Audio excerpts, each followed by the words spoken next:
오늘 말씀의 주제는 감당할 수 없는 시련, 그것을 감당할 믿음이라고 하는 주제입니다. 고린도전서 10장 13절의 말씀입니다. 고린도전서 10장 13절의 말씀입니다. 함께 읽겠습니다. 시작.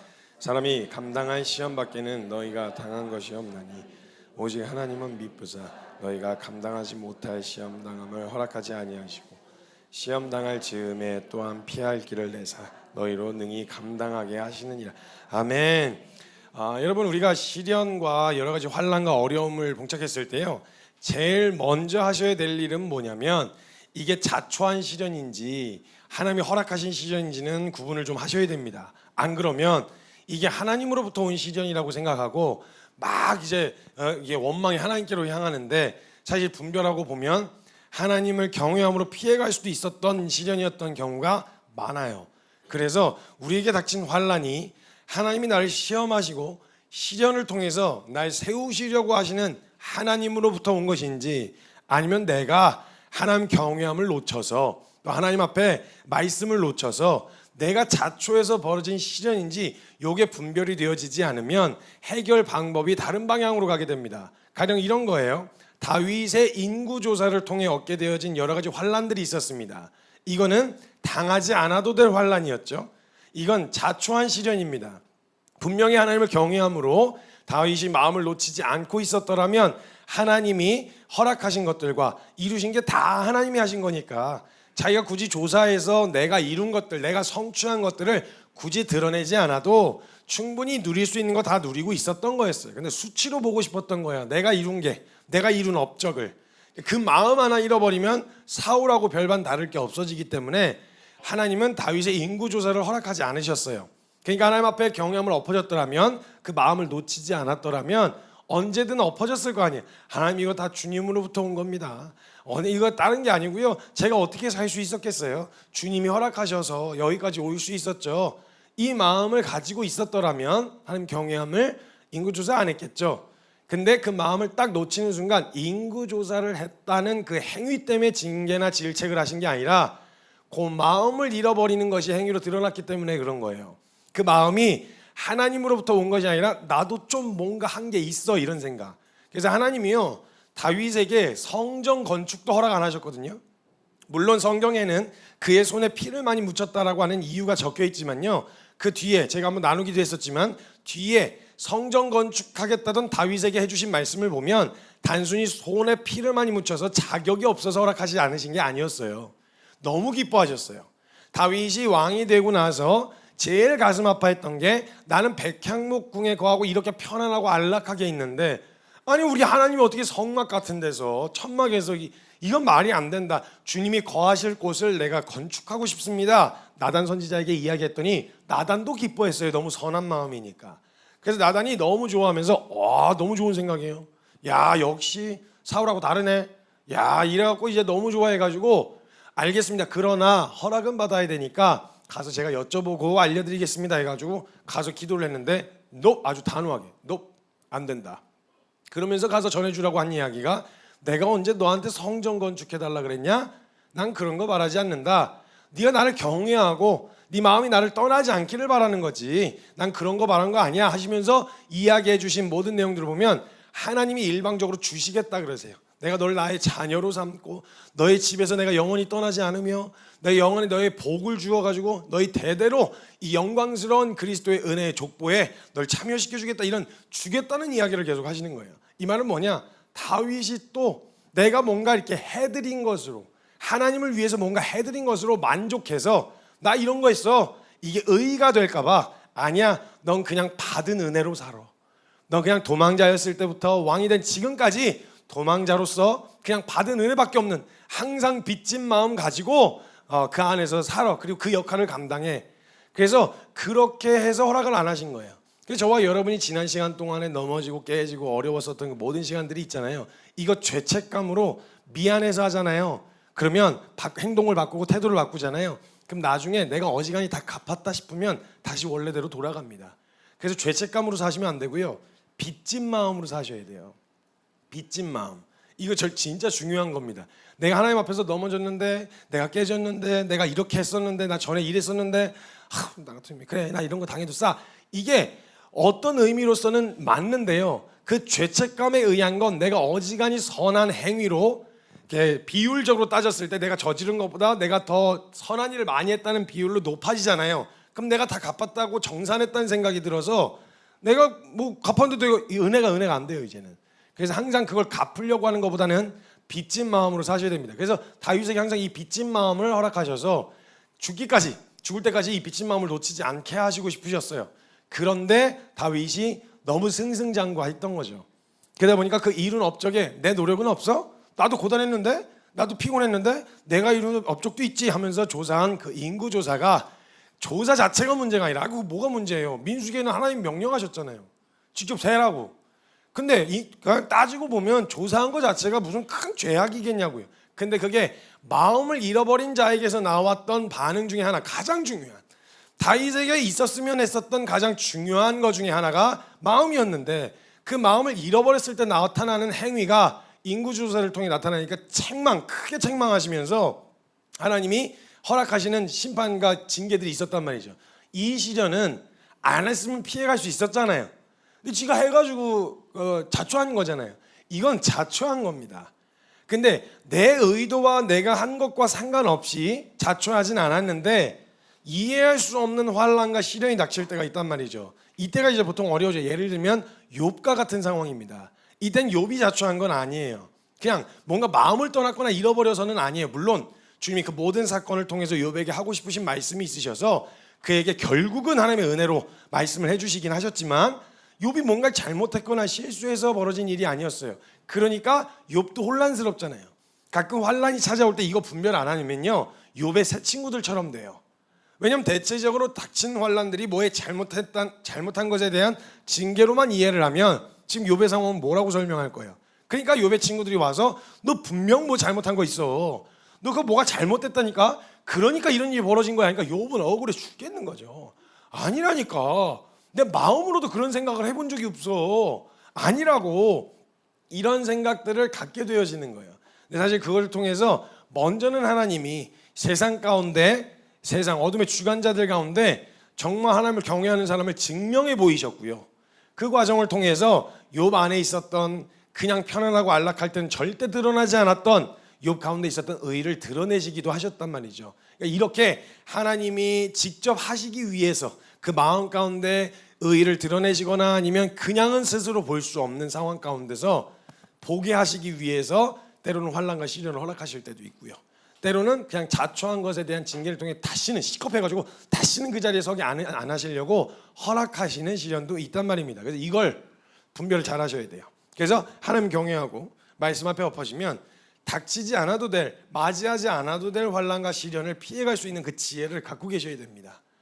그래서 이거는 굉장히 중요한 부분이고요. 그러나 그 여부와 상관없이 맞닥뜨리게 되어진 여러 가지 시련과 환난들이 있는 거죠. 그래서 사실은 그 환난 앞에 딱 서게 되어지면요, 이 말씀만큼 부담스럽고 오늘 본문 말씀처럼 부담스럽고 답답한 게 없어요.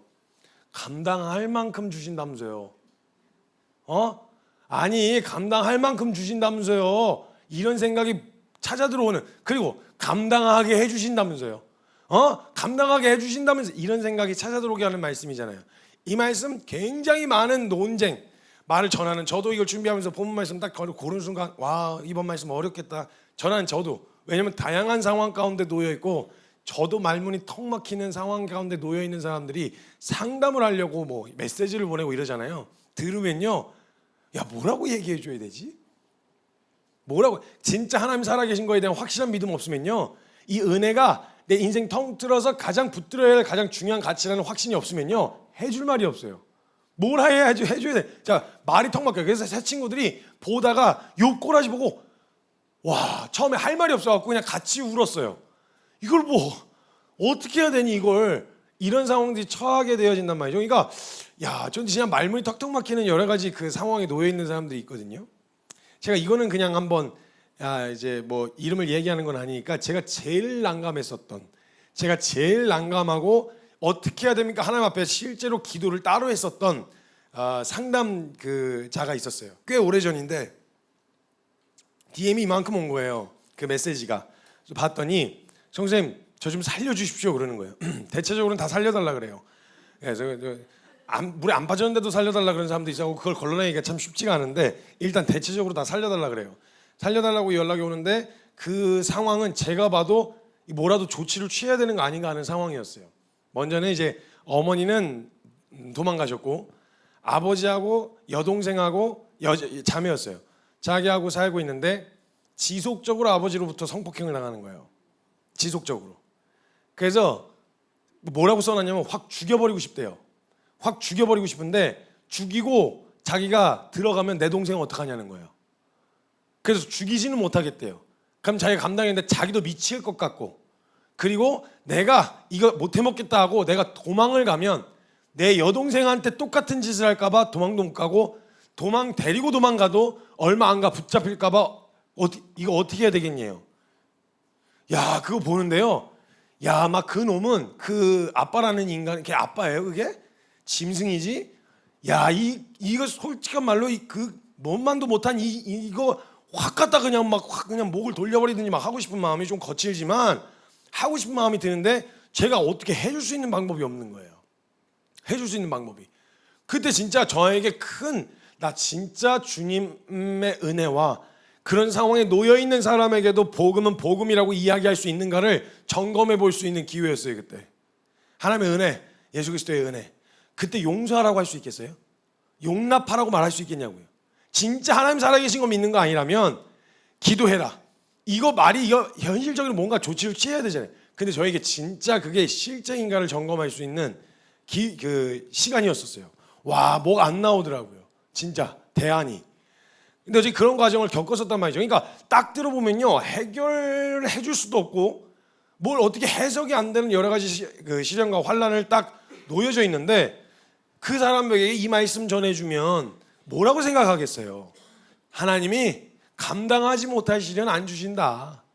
감당할 수 있게 해주신다. 감당하라는 얘기인데 이거 되겠냐고요. 근데 지금 이 베드로전서의 상황이 어떤 상황인지는 다 알고 계시잖아요. 지금 당장 예수 믿는 거 시인하고 믿겠다 결정하면 끌려가서 사자밥 되는 때, 그리고 그 가서 당장 나무에 매달려갖고 화형당하던 때, 일본적인 기본 모든 생계를 포기하고 카타콤 지하 묘지로 들어가야 하는 때, 직접적인 박해가 시작되어지던 시점이었단 말이죠. 근데 이런 시점에서 지금 뭐라고 이야기하냐면 감당할 시험밖에는 저희가 당한 것이 없대요. 그리고 하나님은 미쁘셔서 감당하지 못할 시험을 주실 리가 없대요. 그리고 어느 때든지 피할 길을 내신대요. 피할 길이 어디 있어? 피할 길이 어디 있어요? 사자바로 끌려가는데 거기서 어디로 피해요? 상황으로 따졌을 때요, 하나님이 현실이 아니고 영원이란 개념이 실제가 아니라면요, 이 상황에서 이 말씀만큼 터무니없는 게 없어요. 그러니까 사도 바울도 이야기하고 베드로도 결국 이야기하는 건 뭐냐? 만약 이게 실제가 아니고 사실이 아니라면 우리처럼 미친 인간들이 없다. 우리처럼 미친 인간들이 없다. 이건 사실이다, 실제이다. 이렇게 믿는 자들에게는 이 말씀이 실제로 위로가 될 수도 있을지 모르겠지만, 아니면 우리처럼 미친 사람들이 없는 거다, 이 얘기를 해준단 말이죠. 그러니까 이런 상황 가운데서 되게 혼란스럽게 만드는 말씀 중에 하나예요. 하나님, 저는요 지금 이걸 감당할 실력이 안 되는데요, 좀 그럴 만한 저기가 없어요. 저 이거 감당 못하겠어요. 이런 생각이 찾아 들어온다는 거예요. 납득이 안 되는 말씀이죠. 왜냐하면 감당할 만큼의 시련을 주신다고 하셨는데, 모든 상황이 그리고 나에게 펼쳐진 시련들이 지금 현재는 내가 감당할 수 없을 것만 같을 때가 대체적으로 많아요. 대체적으로. 그리고 시련을 왜 시련이라 그래요? 감당이 안 되니까 시련이라 그러죠. 그 시험도 감당이 되면 그거 시험이 아니잖아요. 그냥 해결하면 되는 거잖아요. 근데 감당이 안 되니까 시련이잖아요. 근데 감당할 만큼만 주신다는 게 이게 말이 앞뒤가 안 맞잖아요, 문맥상. 그러니까 사실 원망이 찾아 들어온다고요. 왜 그러시는데 하나님? 나 뭐 잘못했어요? 왜 하나님 사랑하는 사람한테 이렇게 하시는 거예요? 왜 그러시는데요? 이런 생각이 자꾸 찾아 들어오게 된다는 거예요. 이런 말씀을 안 남겨놓으시면 모르겠는데 남겨놓는 바람에 자꾸 원망이 되어지는 거죠. 그래서 우리가 느끼기에 이 말씀은 어떻게 느껴지냐면요, 지금 나의 현재 수준에 맞춰서 하나님이 시련의 크기를 내 수준에 맞춰서 주신다라고 이렇게 이해할 때가 많아요. 그렇게 이해했을 때 이런 원망이 찾아 들어와요. 내가 이해한 내 수준은 이 정도인데 하나님이 이해한 나의 수준이 어떤지는 모르겠는데 내 수준보다 더 큰 시련이나 환난을 나에게 주시는 거예요. 하나님 왜요? 그러시면 안 되죠. 말씀대로 내 수준에 맞춰서 시련의 크기를 조절해 주셔야죠. 내 상태와 내 실력에 맞춰서 조절해 주셔야 되지 않습니까? 이렇게 말씀을 이해하면 그렇게 보인다는 거예요. 원망이 바로 찾아 들어오게 되어진다는 거예요. 그래서 시련의 크기를 내 수준에 맞춰서 정해 주시겠다고 느끼기 때문에 나에 펼쳐지는 모든 상황들이 다 버겁게 느껴지는 거예요. 사람도 상황도 다 힘들고 버겁게 느껴지는 거죠. 그러니까 말씀드렸던 것처럼 시련이라는 게 시련이라고 느끼기 시작했던 시점부터 감당하기가 어렵다는 얘기예요. 감당하기가. 시험이라는 것도 마찬가지고 감당할 만하면 시련이라고 할 것도 없죠. 근데 우리는 그 시련 앞에서 어떤 해석을 하는 것이 하나님 보시기에, 그리고 그 시련을 허락하신 하나님이 기뻐하시는 태도를 취할 수 있느냐는 거예요. 제가 이 시련 앞에 섰을 때, 시험 앞에 섰을 때 여러 가지 복합적인 수많은 상황들이 있겠지만 성경에서 요구했었던 태도, 주님이 우리에게 뭘 보고 싶으셔서 허락하신 것인지에 대한 성경적인 예수님 하나님의 말씀을 통해서 이야기를 해드릴게요. 이거는 그러니까 이해를 못한다, 공감을 못한다, 괜찮아야지, 뛰어넘어지 이런 얘기를 하는 게 아니에요. 충분히 어렵습니다. 그건 너무너무 괴로운 일이에요. 그러나 그것을 통해서 우리가 하나님 살아계시고 실제임을 믿는다면 그 상황 앞에서 우리가 어떤 태도를 취해야 될지에 대하여 성경에서 제시한 바 그 말씀을 그냥 선포하는 겁니다. 붙들고 우리 함께 같이 씨름했으면 좋겠어요. 저도 이게 쉬운 거라는 게 아닌 걸 알기 때문에 같이 해나가자는 말씀을 드리는 겁니다. 어떤 태도로 서야 할까? 첫 번째는요, 시련을 주신다는 말 자체가 어떤 의미냐면 하나님은 우리가 성장할 가능성이 있는 존재로 보고 계신다라는 거예요. 성장의 가능성이 없으면 터치하거나 건들지 않습니다. 아, 너 할 마음 없구나. 아, 너 더 하려고 안 하는구나. 오케이, 그럼 나 더 이상 내가 너희한테 공부를 강요할 이유도 없고 뭘 이래라 저래라 할 이유도 없지. 너가 만약에 운동선수가 돼서 국가대표가 되고 싶다면 일어나 해서 멱살 잡고 끌고 일어나서 아침 운동해, 막 밥 조절해, 막 이런 것들을 제시할 수 있겠지만 저 그냥 취미생인데요, 그렇게까지 할 마음이 없는데, 그러면 그렇게까지 옆에서 붙잡고 할 이유가 없어요. 근데 그 아이가 바라보고 있는 방향성이 궁극적인 목적이 국가대표라고 한다면 그 아이는 국가대표 수준이 지금 현재의 상태와 실력이 국가대표 수준은 아니지만 그가 거기에 이르를 수 있도록 계속해서 국가대표가 될 수 있는 방향으로 일으켜 세우고 체력을 보강하고 그 정도의 체력을 만들어내기 위해서 옆에서 계속 코치가 지도를 해줘야 된단 말이죠. 만약에 저와 여러분 안에 믿음과 신앙이 성장할 가능성이 없고 저와 여러분의 더 클 가능성이 보이지 않고 그럴 마음도 없다, 터치할 이유가 전혀 없어요. 건들 이유가 전혀 없다고요. 그런데 하나님으로부터, 내가 자초한 거 말고 하나님으로부터 오는 시련 가운데 그 소망과 원함을 가지고 있었던 사람에게는요, 하나님은요 그 과정을 통해서 여러 가지 시련 내지는 환난, 이 도구를 통하여서 우리에게 신앙이 성장해가고 자라갈 수 있는 기회를 허락하신다는 거예요. 그럼 우리 앞에 시련과 예기치 못한 환난이 닥쳤을 때 여러분 어느 정도 예상은 하셔야 되는 것들이 있습니다. 우린 육체는 한계가 있기 때문에요, 병은, 그리고 여러 가지 어려움, 사고, 이런 것들은요 그냥 이제 자연법칙 안에서 일어날 수 있는 일들이에요, 의도치 않게. 그러나 그리스도인들에게 한 가지 다름이 있다면 그 모든 상황을 해석할 말씀이 있다라는 거지, 그게 다 피해간다는 말은 아닙니다. 그래서 내가 자초하고 인간이라서 어쩔 수 없이 발생할 수밖에 없는 여러 가지 문제들이 있지만 그건 말고, 그건 빼놓고 차치하고 지금 하나님으로부터 오는 시련들을 어떻게 해석하는가, 어떤 태도로 봐야 되는가, 이걸 이야기하고 있는 겁니다. 그래서 하나님이 우리에게 시련을 허락하셨다라는 것은, 시험을 허락하신 건 아직도 하나님은요 우리가 자라날, 성장하고 생명력 있게 커가는 그런 성장할 가능성이 있는 존재로 보고 계신다라는 의미입니다. 여러분 우리가 육체만 봐도요, 육체에서는요 육체를 입고 살아가고 있기 때문에 그 성장기가 있습니다. 성장기, 그죠? 아이들 막 키가 자라고 막 쑥쑥 크고 막 아는 것이 많아지고 막 이렇게 되어지는 성장기가 있는데, 육체로만 생각을 하면요 성장기를 지나고 나면 그때부터 슬슬 퇴화합니다. 그죠? 어느 정도 키도 쭉쭉쭉쭉 클 때가 있어요. 막 쭉쭉 클 때가 있어요. 그래서 저희 한번 말씀드리긴 했는데 저희 외가 쪽이 다 커요, 키들이. 그래서 외가 쪽이 크고 친가 쪽은 이제 안 커요. 외가 쪽이 커요. 그래서 외가 쪽이 다 장신이거든요. 막 저희 외삼촌 뭐 조카들 막 다 이렇게 봐야 돼요. 185, 186, 187 막 다 이래요.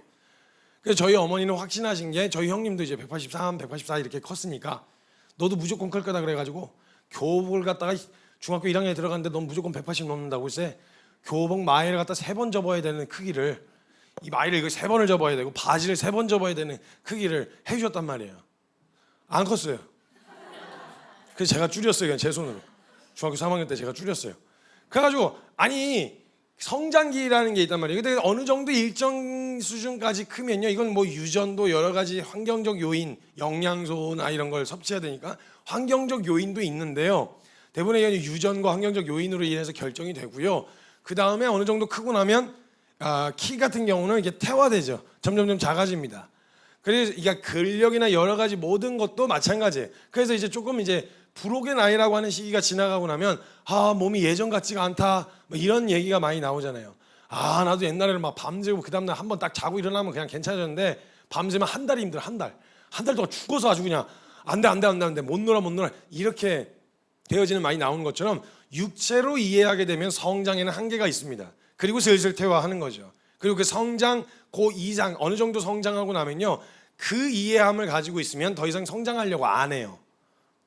딱 거기서 고정이 됩니다. 그리고 이제 슬슬 퇴화의 단계로 접어들게 되는데, 그러다 보니까 대부분의 많은 사람들이 어느 시점이 되면요, 배움과 성장이 멈추게 되어지고 현재의 것을 고집하게 되어집니다.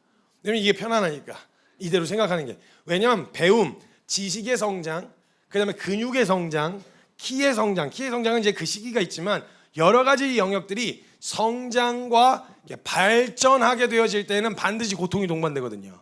그냥 안 돼요. 외우기 위해서 집요하게 막 씹어 먹을 만큼 막 반복 지루하고 따분해 보이는 그 과정을 지나야 한다든지, 아니면 근육을 키우려면 근육이 찢어지는 고통을 계속 경험을 하면서 그 자리에 나아가야 된단 말이에요.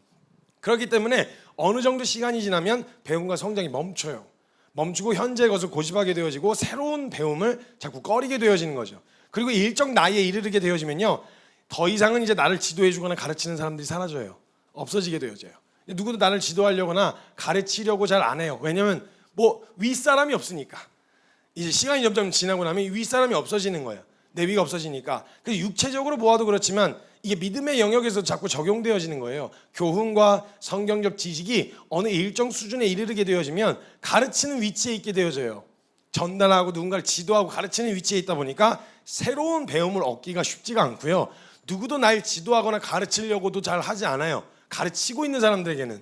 그러다 보니까 나를 가르쳐주는 이가 없게 되어지는 거죠. 그러다 보니 말씀을 통해서 자신을 돌아보고 말씀을 통해서 교훈을 얻고 내 삶의 실제가 되게 하는 이 씨름을 잘 하지 않게 되어져요. 일정 시간이 지나게 되어지면.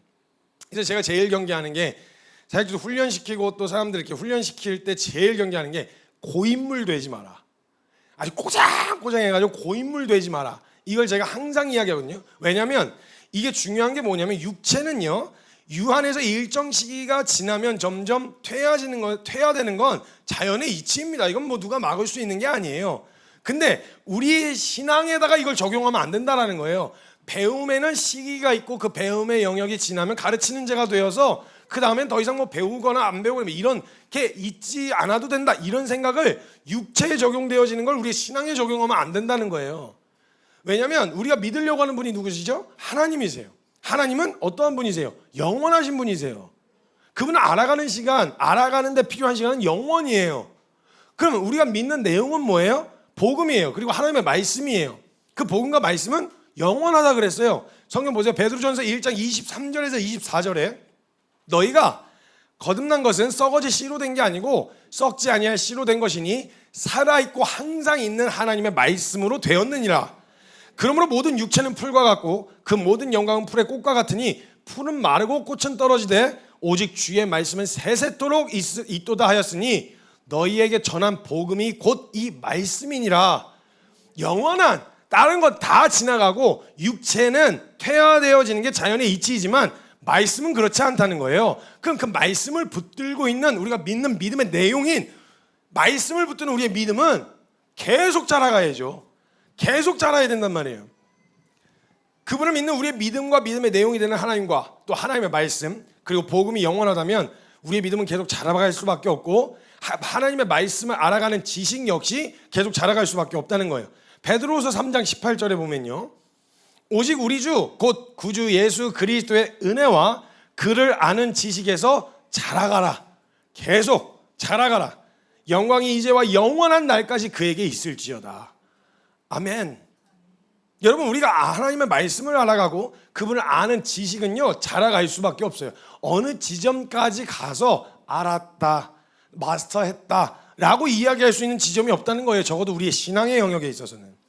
하나님이 주신 은혜와 복음이 너무 풍성하기 때문에 그것을 믿는 우리의 믿음은 살아있는 믿음이 되어서 계속해서 자라갈 수밖에 없고, 그 은혜를 아는 지식 역시 함께 자라갈 수밖에 없다는 거예요. 우리가 성장하고 있다는 증거는 그냥 새로운 지식을 습득한다는 것을 말하는 게 아니에요. 더 깊어짐도 말하는 거거든요. 새로운 사실을 깨닫게 되어지는 은혜도 있어요. 그래서 제가 종종 몇 년 전에 했었던 설교를 업데이트해갖고 다시 하는 경우가 있어요. 그때 그것만이 아니라 더 담고 싶은 말씀이 있으면 제가 몇 년 전에 했었던 설교를 다 기억하고 이제 정리해 놓고 있거든요. 그럼 이제 그걸 가지고 다시 업데이트, 이걸 또 가르쳐 주셨어, 덧붙여서 더 알려주셨어, 이거 좀 잘못된 거였어, 잘못 분별해서. 그때는 어린 마음에 그게 전부인 줄 알았는데 지금 와서 보니까 새로운 것을 더 클리어하게 가르쳐 주신 것들이 있어. 이런 것들을 다시 한번 정리해서 나누기도 하거든요. 이어지도록 나누기도 하고요. 근데 이렇게 새로운 지식을 습득하는 새로운 깨달음도 중요하지만요, 자라가는 거지만, 자라간다는 말 중에 의미 중에 또 다른 건 더 깊어진다라고 하는 의미도 있습니다. 때로는 이런 겁니다. 예를 들면 여러분, 기분 좋게 좋은 마음으로 신앙생활을 시작하고 사역을 시작했어요. 재밌어, 흥분돼, 마음이 뜨거워, 막 열정이 넘쳐, 신나, 막 열매도 보이고 열매가 없어도 뭐든지 할 수 있어, 이런 마음으로 시작을 하다가요, 일정 지점에 이르게 되어지면 더 이상 즐거운 마음과 단순한 흥미만 가지고서는 갈 수 없는 어떤 지점이 생깁니다. 그래서 제가요, 교회 공동체에 대한 이야기를 하면서 키퍼스 처치를 어디 가서 이제 소개할 수 있는 상황들, 다이저에서 소개할 수 있는 일들이 많아져갖고 얘기를 하잖아요. 그게 맞다는 거예요. 그게 맞다는, 이런 얘기를 지지의 이제 응원들을 많이 던져주세요, 선배님들이.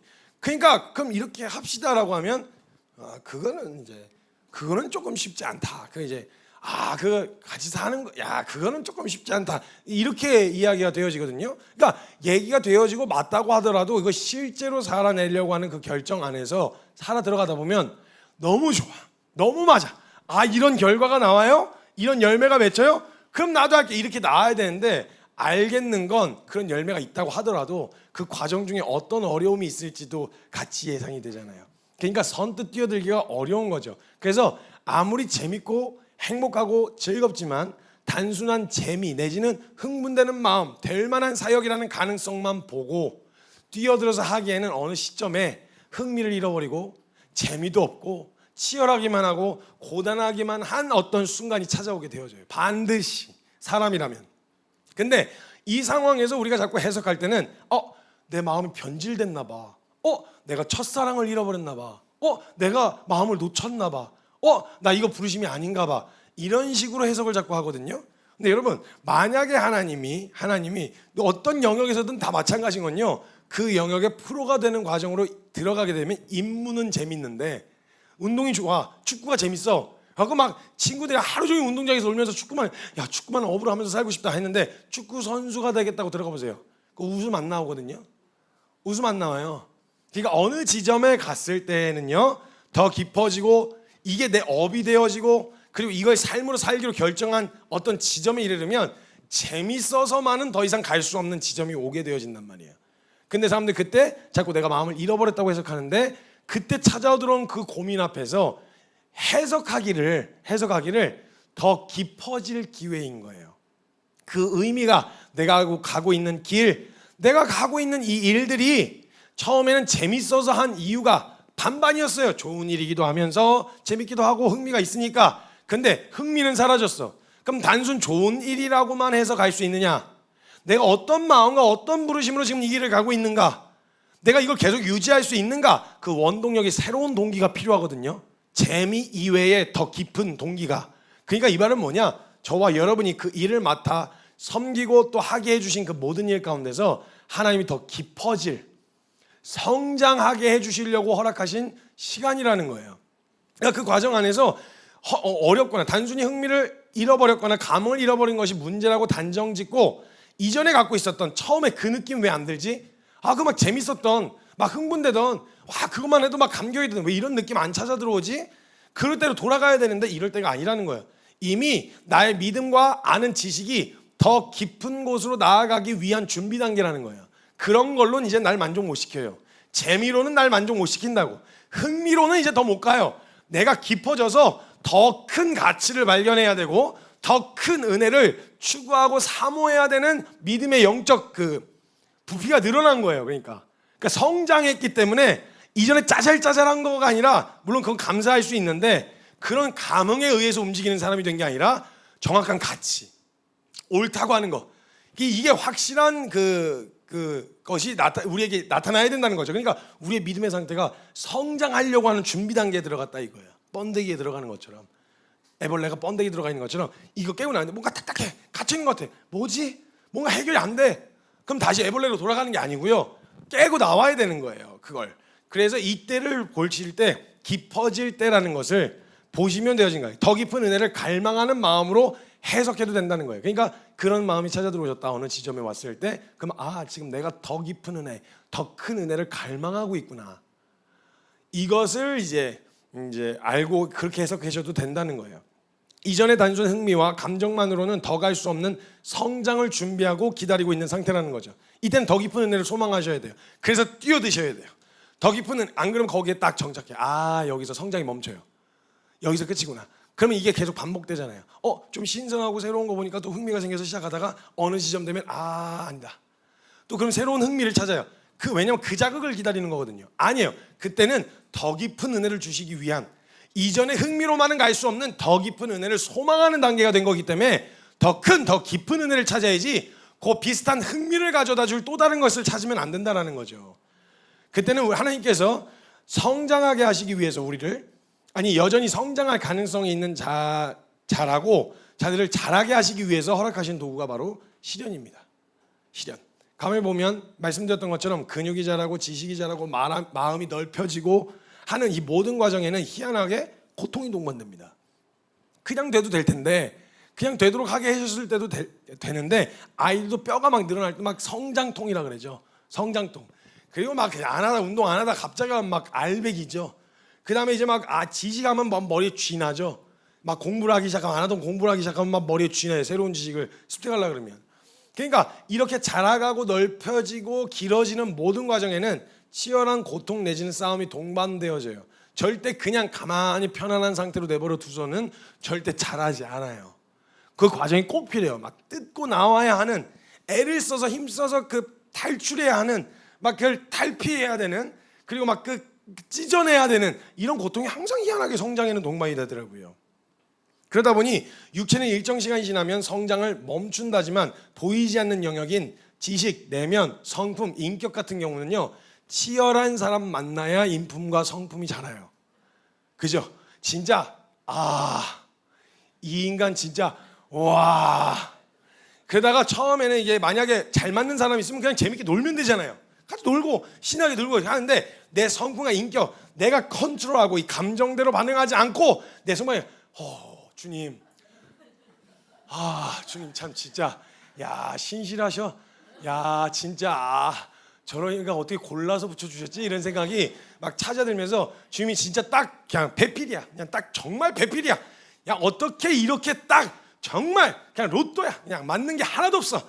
그거 진짜 하나도 안 맞아. 이런 사람들을 만나게 해주시고 씨름해 가면서 다듬어져요. 그렇죠? 그래서 돌을 만들만들하게 만들려면 정을 맞아야 돼요. 그냥. 아니면 요즘은 기계가 또 발달해갖고 냅다 갈아야 돼요.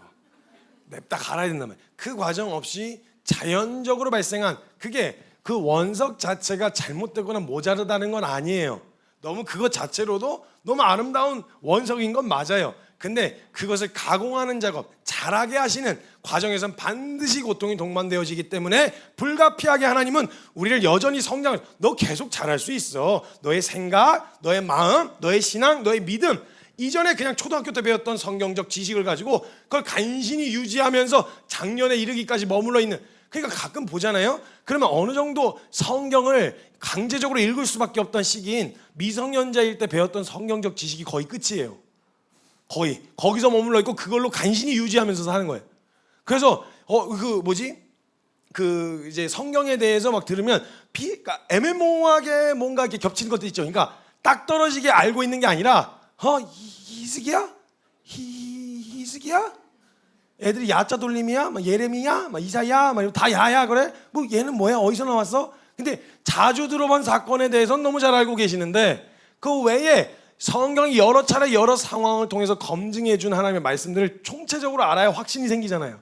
근데 매년 똑같은 놈은 다윗, 아브라함, 이삭, 야곱 요 정도는 아는데 그 외에 정말 촘촘히 빠져나갈 구멍 없이 채워놓으신 하나님의 말씀에 있었던 말씀의 내용들을 계속 안 배우니까 안 자라가는 거예요. 그럼 그 상태로 고신앙의 수준, 중고등학교의 신앙 수준으로 계속 그냥 교회만 붙어 있는 거예요. 이런 재미가 없죠. 그럼 뭐 해야 돼요? 여기서 재밌는 걸 만들어야죠. 거리를. 그럼 어떻게 해야 되겠어요? 먹는 얘기하고 그다음에 놀러 가고 아니, 놀러 가는 게 문제가 아니라 먹는 얘기하는 게 문제가 아니라 교회에서 만약 새로운 거 막 배워가는 게 있으면 너무 재밌잖아요. 즐겁잖아요. 서로 알아가고 함께 세워져 가는 게. 그리고 이렇게 보잖아요. 보여요. 진짜 말씀 앞에서 같이 씨름해 나가면요 이 사람 성장하는 게 보여요.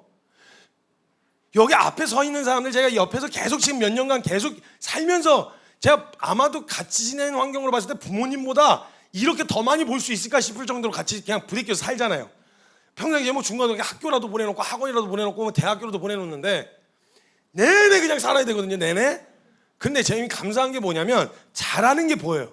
오늘은 안 보여요. 어제와 오늘의 차이는 안 보여요. 근데 가끔씩 한 번씩 여유가 있어서 주변에 허락해 주는 시간이 있어서 돌아보면요 이렇게 자랑해요. 이 성도님들은 안 그럴 것 같으세요? 아니에요. 보여요. 와 정말 많이 변하셨다. 옛날 같았으면 막 확단 막 이렇게 하셨을 텐데 야 그거를 이렇게 하는 거 야 많이 정말 기쁘다. 나도 그렇게 계속 자라갈 이런 마음이 지나 보면요 다 똑같은 씨름에서 다 똑같아요. 다 똑같아요. 그 이제 또 지네들 이제 또 나중에 리더가 되잖아요. 지네 또 개구리 올챙이 쪽 생각 못 하고 어떻게 이럴 수 있냐고 부르심에 대해서 하나님 영광스러운 부르심 앞에 이렇게 반응한 어떻게 이럴 수 있냐 그러면 야 니도 그랬어. 사건 한번 읊어줘. 니 어떻게 했는지 이러면 이제 다 서로 낯이 뜨뜻해지는 거죠. 그러니까 잘하는 것들이 옆에서 이렇게 같이 볼 때마다 이렇게 성장하는 것도 보여요. 옆에서 막 이렇게 찬양도 하고 막 경건하고 막 육수 쭉쭉 뿜으면서 막 옆에서 막 찬양도 하면 그게 찬양도 정말 멋있는 사람 오늘 준비되어 있던 사람 이렇게 생각할 수 있는데요. 처음에 저 안 들어오고 싶은데요. 저 안 하고 싶은데요. 다 얘기해놓고 하나님 앞에서 다 얘기해놓고 약속 이름 걸고 다 해놓고 저거 안 가려고 그러는데요. 저 못하겠는데요. 안 할 건데요. 이런 그 과정을 붙들고 같이 씨름하면서 계속 누구는 또 못한다, 안 한다. 갑자기 막 갑자기 뜬금없이 저 막 우울증 찾아온 것 같아요. 막 이러면서 막 이런 뭐 하는 건지 정신 사나운 시간들을 다 지내면서요. 그 과정에서 이렇게 보잖아요.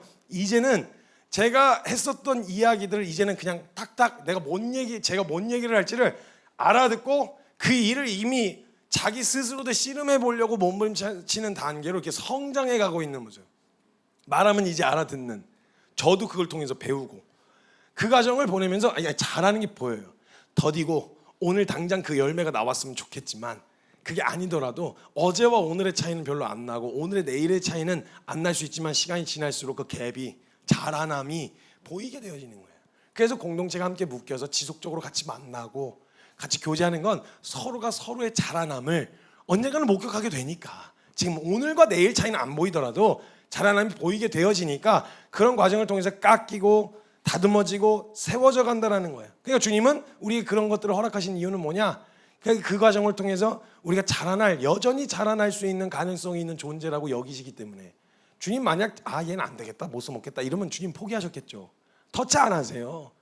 진짜 여러분 만약에 진짜 저기 마음이 없고 그 아예 생각이 없는 사람들은 터치 안 해요. 저도. 근데 자라날 수 있다고 여기는 사람들에게는 계속 아니야 돼. 한 번만 더 해봐. 할 수 있다니까. 괜찮아. 부딪혀. 이거를 계속 이야기하게 되어진다는 거예요. 그러니까 육체는 일정 시간 지나면 성장이 멈추지만 지식, 내면, 성품, 인격은 그 과정을 통해 치열한 과정을 통해서 끊임없이 자라가게 되어지는 거예요.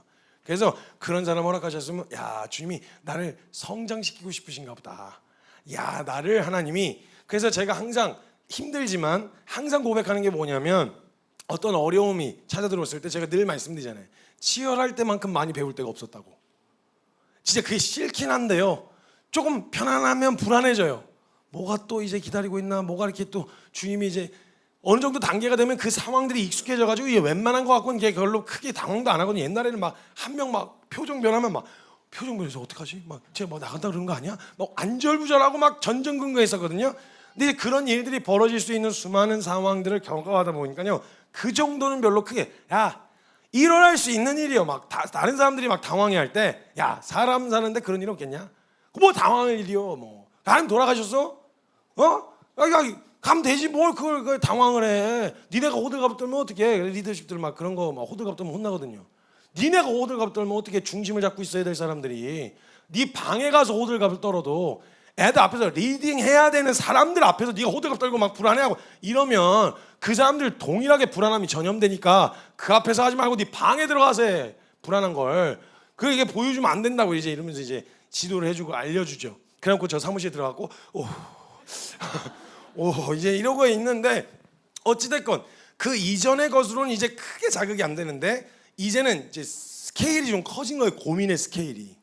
그러다 보니까 주님이 그 상황을 또 허락하지 않으시면 제가 그런 고민을 또 했을까 싶은 거죠. 이런 생각을 또 했을까 싶고 내 성품과 인격을 다듬을 생각을 했을까 싶은 거예요. 이 상황에서 이런 사람은 와 진짜 괘씸한 인간을 하나 만나잖아요. 야 이런 배은망덕 이런 괘씸한 인간 이러면서 막 하다가 그런 생각이 막 찾아오다가 진짜 막 웬만한 건 그냥 넘어가는데 막 진짜 저도 감당 안 될 만큼 지금 화가 날 때가 있단 말이에요. 근데 그런 생각이 딱 찾아왔을 때 항상 이르는 결론이 뭐냐면 이거 아니었으면 내가 이게 다듬어질 웬만한 거 갖고는 이제 화가 안 나거든요. 크게. 근데 이제 그런 상황에서 딱 닥친 상황 앞에 딱 놓여졌을 때 이런 상황 이런 사람 아니면 내가 이게 또 드러내놓고 다뤄질 수 있었을까 싶은 생각이 찾아 들어오도록 제가 감당하기가 살짝은 아니고 조금 아주 많이 어려운 그런 일들 내지는 사람을 붙여주세요.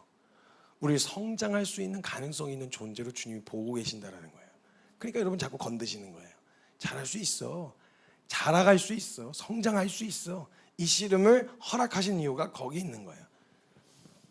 그래서 뼈를 깎는 고통이 있어도요, 사람이 성장할 수 있다고 한다면요, 성장을 위해 뭐라고 원하는 게 있으면요, 뼈를 깎는 고통이 있어도 그걸 통해서 성장을 위해서 하려고 해요. 사람들은. 만약 형제님들 중에서 제가 청년부 애한테 물어보면 얘기가 좀 다를 거예요.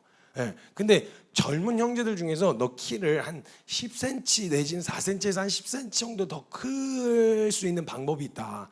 이 물리적으로 안 되는 상황인 거잖아요. 뼈를 부러뜨려갖고 늘리는 이런 것까지는 아니더라도 너가 이렇게 노력하고 네가 이렇게 애를 쓰고 조금 힘들긴 할 텐데 요거 계속 꾸준히 먹고 이거 계속 이렇게 하면 반드시 4cm에서 10cm는 클 수 있다라고 한다면 그거 할 사람 이러면 할 사람 많을걸요?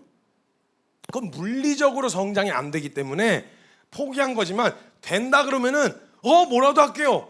막 그 다른 거 아니면 저 뭐라도 할게요. 이런 생각을 가진 사람이 꽤 많을 거예요.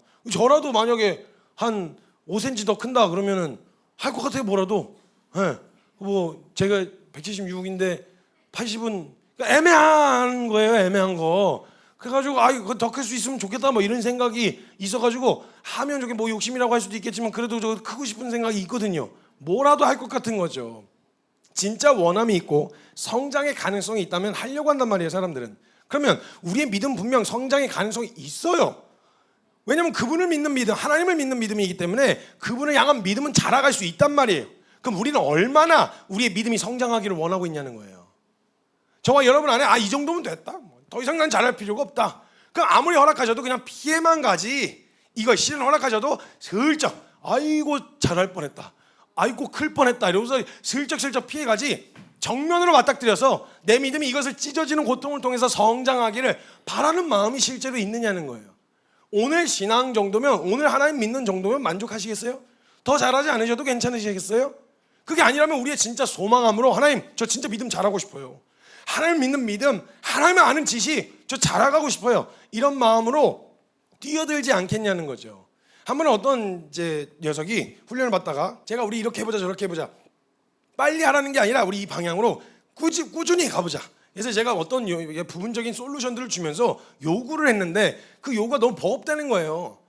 막 자꾸 열매만 기다리는 것 같고 아니 내가 그냥 인간적인 눈으로 보면 너 열매 맺을 가능성이 안 보여. 근데 그냥 솔직하게 이야기하면 안 보여. 근데 안 보인다고 멈출 수는 없지 않냐. 왜냐하면 주님이 된다고 하셨으면 그러면 이제 해봐야 되는 거 아니냐? 해보자. 해라. 더 해봐. 비춰, 엎어져, 기도해. 막 나아가자. 막 이러면서 이제 제가 조금 독려를 하고 살짝 땡기기도 했어요. 왜냐면 이제 딱 봐도 이제 이 녀석이 뺀질뺀질거리고 자꾸 빠질라 그러길래 제가 바짝 잡고 이제 이렇게 하고 있었는데 제가 그런 얘기를 했더니 자기는 뭐 이런저런 문제가 있다는 거예요. 자기는 뭐 이런 문제가 정신적인 문제와 뭐 여러 가지 문제가 이런 게 있다고 얘기를 하더라고요. 그래서 잘 안 되는 사람이래요, 원래 물리적으로.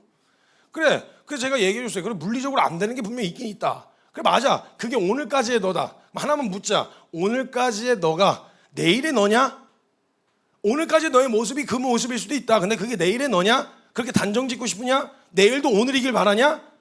그러니까 너의 오늘의 너를 경험 삼아서 반에 반걸음이라도 걸어보면 다 차이는 별로 안 나고 티는 안 나더라도 성장할 수 있다라고 한다면 가볼 마음은 없냐?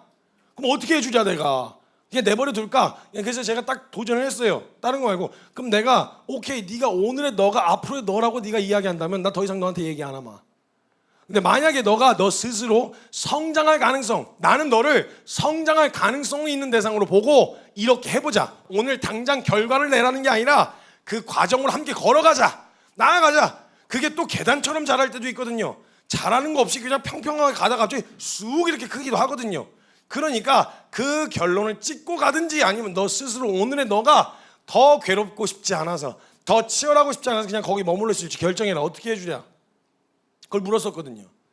그러니까 딸은 만약에 거기서 성장할 마음이 없다고 한다면 더 이상 할 말이 없는 거예요. 더 잘할 마음이 없는 거죠. 잘할 생명인데 잘할 마음이 없어서 그 잘하는 고통이 싫어갖고 자꾸 그 자리를 피하니까 안 자라는 거죠. 어떻게 대해주냐? 성장의 가능성이 없는 사람으로 대해주랴? 아니면 그 성장 가능성이 있는 사람으로 대해주랴? 그러니까 성장 가능성이 있는 사람으로 대해주래요. 그래갖고 끌고 가서 그냥 막 살리고 엄청 그랬죠. 그러면 이 상황에서 그러니까 성장의 가능성이 있는 사람으로 봐주길 바라고, 그렇지만 성장하기 위해 겪는 성장통은 있고 뭐 어떡하자는 거예요. 하나님을 아는 지식과 하나님을 향한 믿음이 자라가기 위해서 반드시 우리의 믿음이 성장하려면 내가 지금 가만 냅둬도 나 혼자 감당할 만한 그런 상황 가지고는 그냥 그 상황을 유지할 뿐인데, 하나님 만약 정말 우리를 잘하기를 원하셨고 내가 하나님 잘하고 싶습니다, 우리의 기도를 들으셔서 잘하게 하시려면 허락하실 수 있는 게 겪어야 될 성장통은 반드시 동반될 수밖에 없단 말이에요. 근데 이거는 없는데 잘하는 방법, 자꾸 이런 거 찾으니까 자꾸 야매가 나오는 거예요. 야매가 나오는 거예요. 대한민국 야매가 판쳐해서 사이비가 나오는 거예요.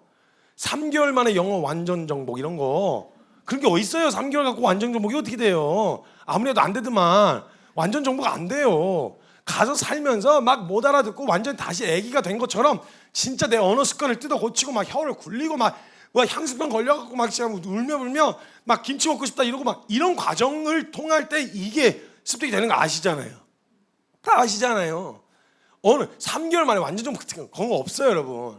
그리고 밥 원하는 대로 먹으면서 다이어트하는 그 약품 그거, 그런 게 어딨어요.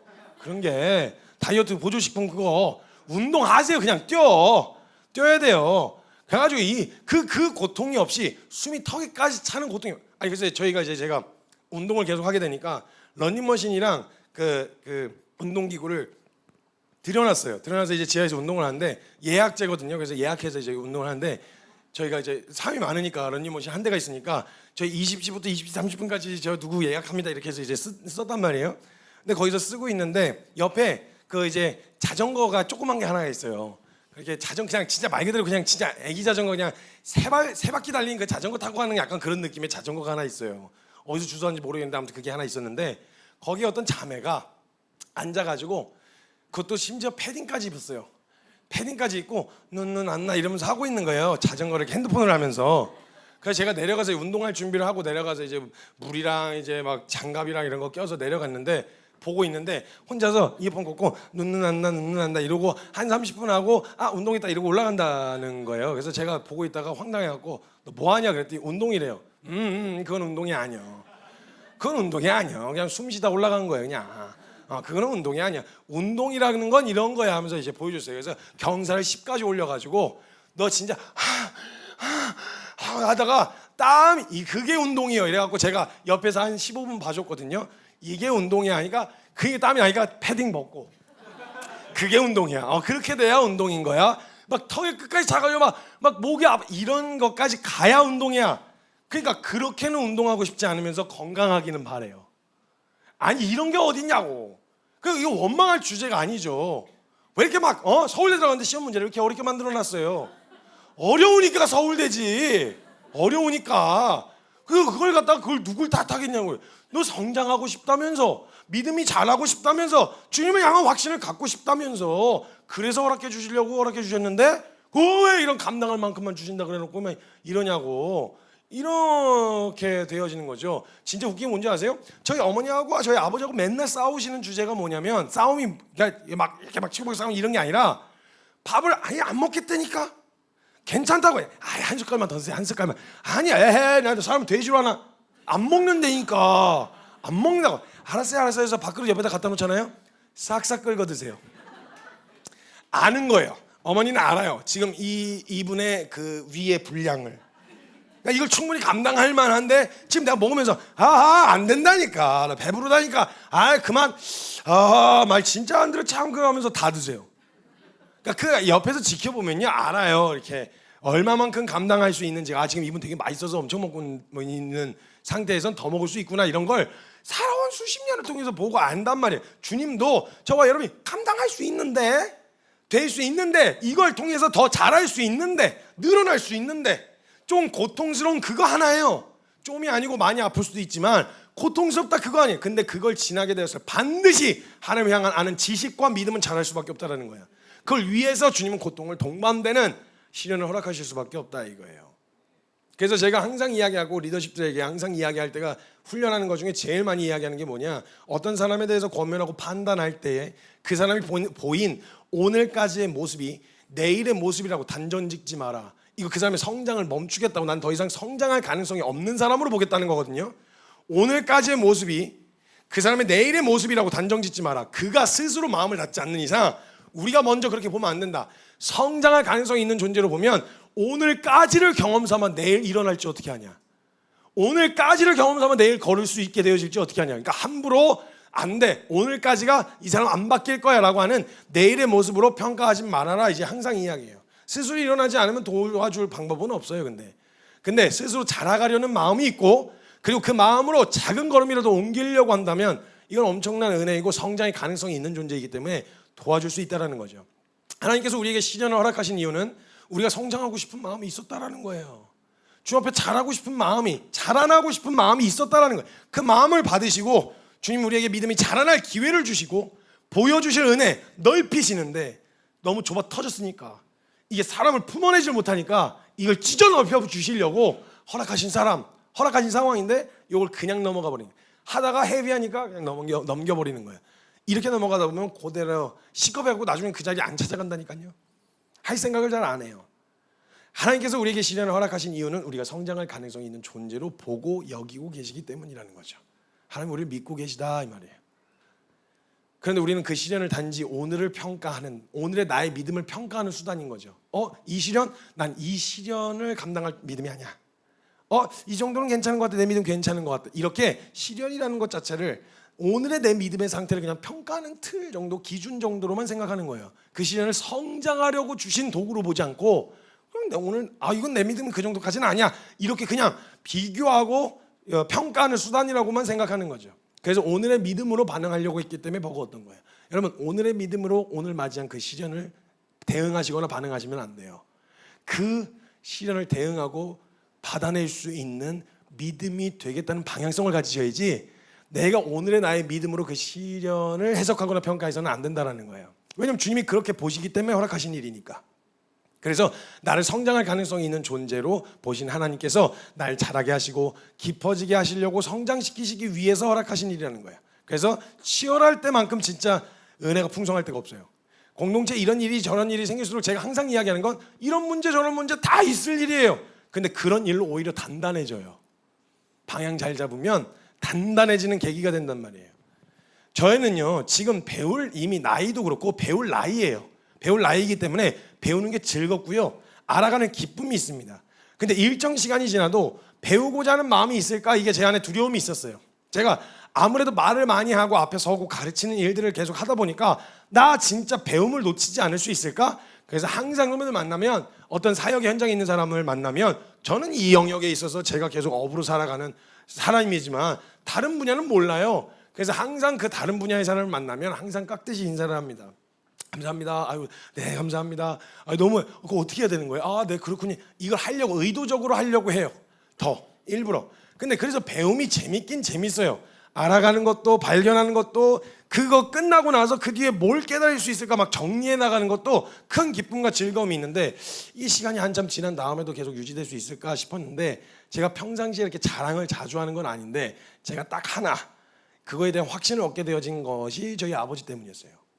그러니까 끊임없이 배우시는 거, 끊임없이 성장하는 것이 가능하구나라는 게 저는 그 아버지를 통해서 좀 경험할 수 있었거든요. 나이가 이제 70이 넘으셔가지고 사역을 다니시는데도 일단 배우고 확신한 일에 대하여서는 그게 전부예요. 그러니까 이거에 대해서 부족하거나 모자르다고 생각하진 않으세요. 충분하세요. 복음이면 충분하고 지금까지 살아온 삶에서 충분하다고 여기는데 이 이후에 배우는 배움의 영역에 있어서는 항상 열어놓고 태도를 수정하고 바꾸는 진짜 상상도 못한 일이요. 아버지로부터 생일 선물을 받는다. 이거는 이거는 상상해 볼 수 없는 일이었어요. 글쎄 그런 상상해 볼 수 없는 일을 저 아들내미가 해냈어요. 손주 생일 선물을 사주시더라고요. 이거는요, 여러분 이게 그냥 별로 아닌 것 같이 느끼시면요, 저희는 역사가 일어난 거예요. 역사가. 그거 뭐 전화해가지고 그냥 뭐 갖고 싶은 거 뭐 없다 그러냐? 없대. 이거는요, 갖고 싶은 게 없냐는 질문. 여러분 이건 역사예요. 역사. 진짜 복음이 이렇게나 능력이 있습니다. 여러분 이건 역사라고. 역사. 그래가지고 저한테도 그렇지만 저에게 정말 많이 바뀌셨구나, 계속 바뀌고 계시는구나. 처음에는 날카로워 하나님 말씀 앞에 더 날카롭게 말씀을 전하기 위해서 그 방향으로 가다가 주님이 깨닫게 해주시면 확 방향을 틀어서 이걸 해나가는 그 유연함을 사람들이 잘 모르죠. 왜냐하면 저도 그래요. 저도 말씀의 내용 자체를 양보할 생각은 없어요. 내용이나 방향을 양보할 생각은 없는데 그걸 이렇게 수정해가는 과정을 보면 와, 이렇게도 한다고, 이렇게도 하신다고, 이거를 굉장히 많이 배웠어요. 진리 이외에 고집할 건 없구나. 진리 이외에는 이렇게도 할 수 있고 저렇게도 할 수 있는 거지. 그래서 이런저런 우려의 목소리 하시지만 나중에 시간 지나면 나중에 막 무슨 얘기도 막 제가 했던 예화도 받아 적으시고 그러세요. 그럼 어느 날 설교를 듣는데 뭐요, 저거 내 건데? 뭐 이런 생각이 들 때가 있어요. 그러니까 배우세요. 이거가 제가 제일 큰 도전이었어요. 계속 잘할 수 있구나, 계속 바뀔 수 있구나. 그 예전에 사랑한다 말을 아예 워딩을 주님한테 이외에 아예 못 하셨었어요. 사랑한다 그러면 저 같은 경우는 제 어머니 쪽은 이제 표현을 잘해가지고 사랑해요, 사랑해요 막 이런 거 엄청 잘하시고, 저도 그럼 아버지 사랑합니다 뭐 이런 거 되게 잘하는데 아버님 그럴 때마다 사랑한다라는 완성된 문장을 들어본 적이 없어요. 제가 형아, 그게 사랑한다예요. 형아, 그래 형아, 이렇게 해서 이러셨거든요. 근데 사랑한다, 진짜 사랑한다, 많이 사랑한다 이런 표현들을 정확한 이게 되는구나. 이걸 고영역에 있어서 그래서 안 될 일은 아니라는 걸 알게 됐어요. 말씀 앞에 서면, 왜냐면 누가 지도해 줄 사람은 더 이상 없으실 거 아니에요. 근데 성령이 지도하시는 거예요. 아니잖아. 그거 아니잖아. 그렇게 하면 안 되잖아. 너 불편하잖아. 말씀 앞에서 그거 아니잖아. 이걸 계속 교정을 받고 지도를 받고 있다는 걸, 그 변해가는 걸 저도 보니까 제가 뭐라고 뭐 안 바뀌겠어요. 한참 선배님들이 다 그렇게 해보려고 막 몸부림치고 하시는데 이렇게도 해봤다가 저렇게도 해봤다가 한 걸 실수한 걸 또 사과도 하세요. 저한테 만약 실수라고 여기시면 이런 모습을 보면서 이게 되는구나, 이걸 배운 게 저에겐 되게 큰 배움이었어요. 가능하구나. 그래서 성장이 가능한 거, 성품, 인격, 하나님을 알아가는 거, 부수적인 거라고 하더라도 이건 계속 자라갈 수 있는 거란 말이죠. 내가 자라난 믿음에 의해서 바뀌게 되어지는 성품, 인격 말이에요. 사람들이 인정받고 좋은 평가 듣기 위해서 바꾸는 성품, 인격 말고요. 이거는 바꾸는 신용만 해요. 근데 내가 주님을 알아가는 지식 때문에, 그리고 그분을 향한 믿음 때문에 의하여 바뀌게 되어지는 성품, 인격은 이거 영구적으로 바뀌어요. 영구적인 성장이 된다는 거예요. 그래서 이런 상황에서 오늘까지 알게 해주신 은혜로 족하기 때문에 그걸로 충분하지만 배움의 가능성을 항상 열어놓고 변화를 시도하는 모습을 보면서 가능하다는 믿음이 생긴 거예요. 계속 가능합니다. 성령이 가르치실 거예요. 말씀을 통해서. 그러니까 놓치시면 안 되는 거예요. 자라갈 수 있다는 거예요. 그러나 고통이 동반된다는 거. 자, 두 번째는요. 첫 번째는 죄송해요. 거의 다 끝났어요. 이거 빨리 끝낼게요. 걱정하지 마세요. 첫 번째가 뭐라고 했어요? 이게 성장할 가능성으로 주님이 우리를 바라보고 계신다라는 거였죠. 두 번째는 뭐냐면 주님이 감당할 시련을 주신다는 말은 뭐냐? 감당할 믿음을 주시겠다는 약속인 거예요. 이 말은 지금 오늘의 너의 믿음이 이걸 감당할 수 있다. 그러니까 그만큼만 줄게 이 말이 아니라 이만큼의 시련을 주시는 농도와 크기만큼의 믿음을 주시겠다 그 말인 거죠. 그러면 와 딱 시련이 크잖아요. 와 딱 큰 믿음 주실라나 보네. 이렇게 봐야 된다는 거예요. 그러니까 선물과 약속으로 보아야지 내 믿음의 상태를 보고 시련을 보면 이게 갭 때문에 어렵게 느껴진단 말이에요. 근데 감당할 만큼의 시험을 허락하신다는 주님이 만약 이만큼을 주셨다. 그럼 감당할 믿음 주시겠다 이 말 아니에요. 그러니까 어디까지 성장하고 이번 텀에는 주님이 어디까지 성장하게 하실지를 미리 보여주신 거죠. 어디까지의 믿음을 주실지를 그 상황을 통해서 보여주신 거예요. 내가 나의 힘으로 넘을 수 없는 것 같이 벽이 높고 두꺼우면요, 그 말은 내 힘으로 안 되는 그 높은 벽의 높이만큼 하나님의 크심을, 그리고 우리가 믿어야 될 하나님의 능력을 보여주시겠다 이 말입니다. 그렇다는 건 그만큼 큰 은혜를, 그리고 큰 믿음을, 큰 하나님을 믿는 믿음을 우리에게 주고 싶어 하신다는 뜻이 되어지겠죠. 소망했으니까, 기도했으니까. 성경에서도 보면 하나님께서 굳이 인간의 한계, 노력해서는 어떻게 될 수 없는 어떤 한계 앞에 세우실 때가 있어요. 그것도 아주 일부러. 근데 그 앞에 섰던 사람들은요, 두려워서 도망만 치지 않으면요, 내 앞에 놓여있는 불가능이 오히려 하나님의 전능을 드러나고 그걸 경험하고 목격해서 그런 하나님을 믿게 되어지는 계기가 됐어요. 그래서 그 하나님을 향한 믿음을 갖게 되어지는 거예요. 아브라함 100세의 아들 얻었잖아요. 아, 하나님이 하고자 하시면 주실 수 있는 분이구나. 홍해 갈라졌잖아요. 광야 하늘에서 만나와 메추라기가 떨어졌잖아요. 미디암 앞에 섰었던 기드온의 300용사들, 여리고 등등 성경의 곳곳에 우리에게 믿음을 선물로 주시기 위해서 감당할 수 없을 것 같아 보이는 시련과 문제 앞에 직면하게 하신다라는 거예요. 근데 감당할 수 있다고 말씀하신 이유는 내 상태를 보고 얘기하시는 게 아니라 성장할 가능성이 있는 존재이고 이 정도의 믿음을 주시고 싶어 하시는 하나님의 마음이 담겨있기 때문에 약속이다, 이거 선물이다, 이렇게 보셔야 된다는 거죠. 감당할 수 없는 시련을 만나셨나요? 혹시 여러분 가운데 분명 하나님의 약속은 감당할 만큼만 주신다 했는데 내 상태로는 감당할 수 없을 것만 같으신가요? 기회인 거예요. 내 앞에 놓인 벽의 높이만큼 하나님의 크심을 경험하고 그분을 향한 믿음을 주시기 위해서 허락하신 일이라는 거예요. 즉 감당할 수 없는 시련은 그것을 감당할 믿음을 주시겠다는 약속이고 축복이 되어진다는 겁니다. 그때는요, 이스라엘 백성이 가나안 정복의 말씀을 들었을 때 그 말씀, 그 상태와 수준으로 보면 정복 못해요. 그들은 그냥 엄청나고 우린 메뚜기 떼 같다 이라고 이야기했었던 것처럼 내 상태로는 못해요. 근데 그 말씀을 이루시는 분이 하나님이시고 나의 눈앞에 보이는 크고 거대한 가나안이 오히려 하나님의 살아계신과 크심을 드러내어서 증명할 증거가 되어진다는 것을 이스라엘에게 보여주시기 위해서 여리고 앞에 서게 하신다 이 말이에요. 그럼 감당하지 못할 것 같은 시련을 만났을 땐 우린 이렇게 기도해야 합니다. 하나님, 모든 상황이 살아계신 하나님을 드러낼 무너질 여리고가 되게 하여 주십시오. 기억하셔야 됩니다. 내 시련의 사이즈는 내가 경험하고 목격한 하나님의 능력의 사이즈와 비례합니다. 그러니까 오늘 큰 시련을 만나셨습니까? 제가 뭐 감히 괜찮습니다 막 그냥 넘으십시오 이런 말을 못 하겠어요. 뛰어넘으세요 막 이런 게 안 되고, 하나님이 큰 하나님 보여주고 싶으셔서 큰 믿음 선물로 주고 싶으셔서 허락하신 하나님의 은혜와 축복이라는 거 잊지 않으셨으면 좋겠습니다. 시련 앞에서 두 가지 기억하셔야 됩니다. 하나님이 성장할 가능성으로 보고 계신다는 거 우리를, 그 다음에 두 번째는 믿음이라는 선물을 주기 위함이었다는 거, 이거 잊지 않으시고 그 앞에서 넉넉히 이겨내는 믿음을 가진 자로 같이 함께 자라갈 수 있었으면 좋겠습니다. 제가 같이 좀 기도합시다. 기도하고 고민하는데 기도 제목을 보니까 여러 가지 당면에 있는 문제들이 스케일이 이전하고는 진짜 많이 다르게 커졌더라고요. 그래서 제가 이전에는 우리 사무실이라도 하나 있었으면 좋겠어요. 이전에는 뭐 이런 거라도 하나 있었으면 좋겠어요. 하나님 맛있는 고기라도 하나 먹었으면 좋겠어요. 뭐 이런 진짜 되게 디테일한 기도를 했었거든요. 기도라고 해봐요. 근데 시간이, 그때도 되게 큰 믿음이 필요했거든요. 그걸 하는데도. 근데 시간이 지나서 고민하고 기도할 거리를 찾는데 기도의 내용과 고민의 스케일이 다른 거예요. 확실히 비교해 봤을 때. 그건 뭐 큰 사역, 좋은 사역을 하고 있다 이 말이 아니라 감사했어요. 주님이 잘하게 하시는구나. 자라게 하고 계시는구나. 이전에는 그런 일이 허락하시면 먹고 아니면 말면 돼. 이게 진짜 자연스러워질 만큼 하나님이 그 훈련을 하셨고, 그때는 그게 되게 막 아니 이거 못 먹으면 안 되는데, 안 주시면 안 돼, 뭐 이런 걸로 막 두려워하고 그랬었는데, 이제는 없으면 안 먹으면 되고 있는 거에서 감사하면 되고. 그래서 무슨 문제가 터지고 고민을 가지고 누군가가 이야기할 때 제 안에 그렇게 큰, 그러니까 결론에 대한 요동함이 없어요. 아우 나 못해 먹겠다, 아우 이건 진짜 더러워서 못해 먹겠다, 이런 생각이 아니라 그런 일 있을 수 있어.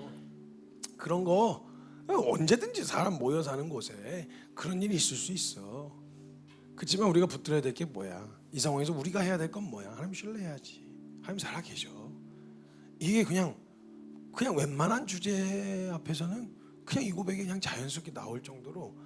근데 거기서 머물러 있으면 안 되니까 주님이 좀 더 스케일을 올리셔가지고 이런저런 고민들을 하게 하시는데 그냥 감사했어요. 하나님 나 계속 성장할 수 있는 존재로 보고 계시는구나. 하나님이 나를 계속 자라게 하고 계시는구나. 하나님이 나를 세우고 성장시키고 계시는구나. 이걸 확인할 수 있는 시간이었어요. 너무 감사했어요.